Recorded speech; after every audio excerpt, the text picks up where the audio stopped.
প্রধান অতিথি, বিশেষ বক্তা এবং আজকে মাহফিলের সম্মানিত অন্যতম সাহেবজাদা, আমার প্রিয় বন্ধুগণ, ঐতিহ্যবাহী দেবিদ্যা ফাজিল মাদ্রাসার আবির প্রভাষক মুফতি নোমান সিদ্দিক সাহেবজাদা উপস্থিত আছেন, হযরত মাওলানা রায়হান সিদ্দিকী সহ আমার মাইকের আওয়াজ যতটুকু যাচ্ছে আমার মা বোনরা সহ সবাইকে সালাম জানাচ্ছি। আসসালামু আলাইকুম ওয়া রাহমাতুল্লাহি ওয়া বারাকাতুহু। আমি কোরআনুল কারীমের 114টি সূরা থেকে 93 নম্বর সূরাতুদ দুহার 5টি আয়াত তিলাওয়াত করেছি।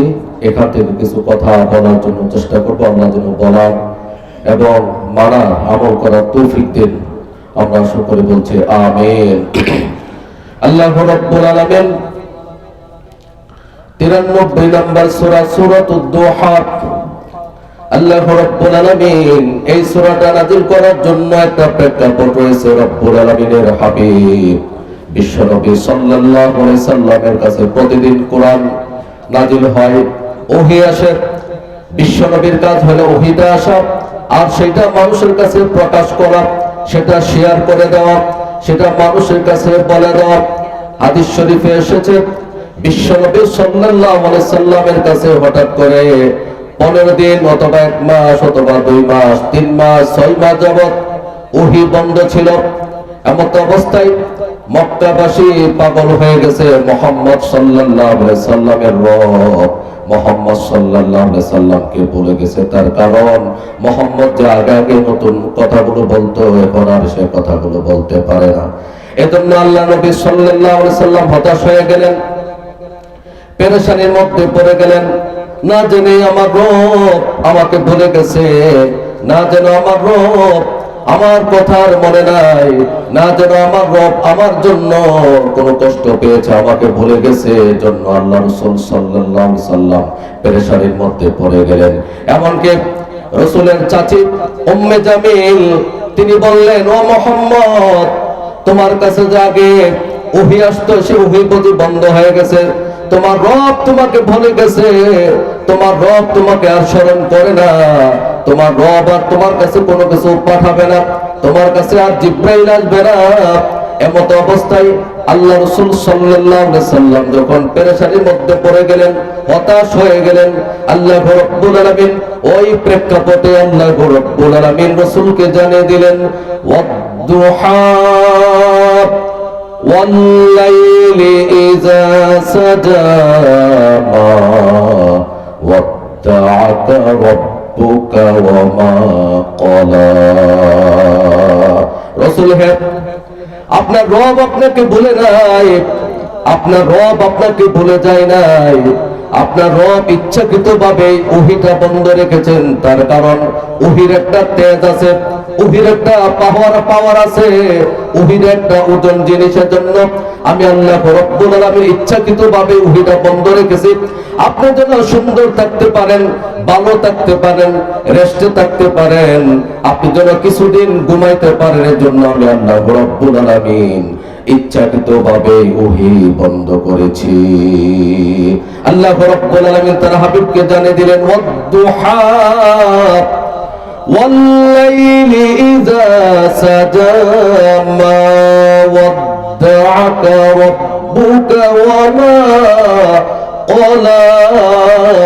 হে রাসূল, সকাল বেলা যে সূর্য উদয় হয়, এই সুন্দর সূর্য উদয়ের কসম করে বলতেছি, আর রাতের বেলা যখন অন্ধকার হয়ে যায়, ওই রাতের বেলা অন্ধকারের কসম করে বলতেছি, মা ওয়াদ্দা'আকা রাব্বুকা ওয়া মা ক্বালা।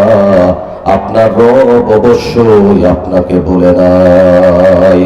আল্লাহ রাব্বুল আলামিনের হাবিব যখন ওহী আসতেন, আয়েশা সিদ্দিকা রাদিয়াল্লাহু তাআলা বলেন, আমরা শীতের মধ্যে যখন লেপ গায়ে দিয়ে কম্বল গায়ে দিয়ে ঘুমিয়ে যেতাম শীতের মধ্যে, এমত অবস্থায় আল্লাহ রাসূল সাল্লাল্লাহু আলাইহি সাল্লামের কাছে যখন ওহী আসতো, তখন আমরা দেখতাম মুহাম্মদ সাল্লাল্লাহু আলাইহি সাল্লামের মাথা গেমে গেমে, দাড়িগুলো গেমে গেমে পানি পড়তেছে। আল্লাহ রাসূল সাল্লাল্লাহু আলাইহি সাল্লাম, আমি ইচ্ছাকৃতভাবে ওহীটা বন্ধ করেছি। যারা আপনাকে লেসকাটা বলে, যারা আপনাকে নিঃস্ব অবস্থায় বলে, তারা অবশ্যই ইন্না শানিয়াকা হুয়াল আবতার, তারা অবশ্যই লেসকাটা, তারাই ধ্বংস। আপনি অবশ্যই কোনো টেনশন করবেন না, কোনো পেরেশান হবেন না, ভরসা করবেন কেবলমাত্র একমাত্র আমি আল্লাহ রাব্বুল আলামিনের উপর। আল্লাহ রাসূল সাল্লাল্লাহু আলাইহি সাল্লামের কাছে যখন ওহী আসতেন, তিনি যখন উটের উপরে যখন থাকতেন, এইখান থেকে অন্যখানে যখন চলে যেতেন, সফরে যখন থাকতেন, উটের উপরে বসা অবস্থায় যখন ওহী থাকতেন, ওহী আসতেন, তখন আল্লাহ রাসূল সাল্লাল্লাহু আলাইহি সাল্লাম দেখতেন উটের পাগুলো জমিনের মধ্যে বিছিয়ে দিতেন। আল্লাহ রাসূল সাল্লাল্লাহু আলাইহি সাল্লাম ঘোড়ার উপরে যখন থাকতেন, তখন এই মাত্র যখন ওহী আসতো, তখন আল্লাহ রাসূল সাল্লাল্লাহু আলাইহি সাল্লাম দেখতেন তখন তার পাগুলো জমিনের মধ্যে পর্যন্ত নিচে চলে যেত। যায়েদ বিন খারিস রাদিয়াল্লাহু তাআলা বলেন, আল্লাহ রাসূল সাল্লাল্লাহু আলাইহি সাল্লামের কাছে যখন ওহী আসতো, একদিন আল্লাহ রাসূল সাল্লাল্লাহু আলাইহি সাল্লাম তার মাথা মোবারক আমার উরুর মধ্যে রেখে তিনি ঘুমিয়ে গেলেন। হঠাৎ করে দেখলাম আল্লাহ রাসূল সাল্লাল্লাহু আলাইহি সাল্লামের দুইটা চোখ তিনি খুললেন। এই মাত্র ওহী নাযিল হয়ে গেল।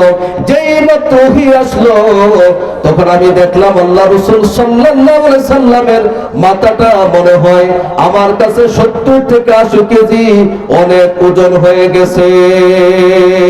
ও আল্লাহ রাসূল সাল্লাল্লাহু আলাইহি সাল্লাম সব সময় ওহী আসাটা এটা একটা আপনার কাছে অসুবিধা। সব সময় ওহী আসা, সব সময় আলো থাকা, সব সময় অন্ধকার থাকা সেটা ঠিক না।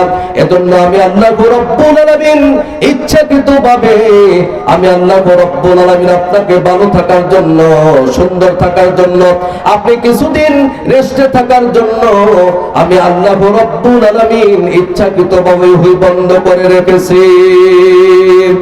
এরপর আল্লাহ রাব্বুল আলামিন বলেন, মা ওয়াদ্দাআকা রাব্বুকা ওয়া মা ক্বালা, অবশ্যই আপনার রব আপনাকে বলে নাই, আপনাকে বলে যায় নাই, আপনার রব আপনার প্রতি অসন্তুষ্ট হয় নাই।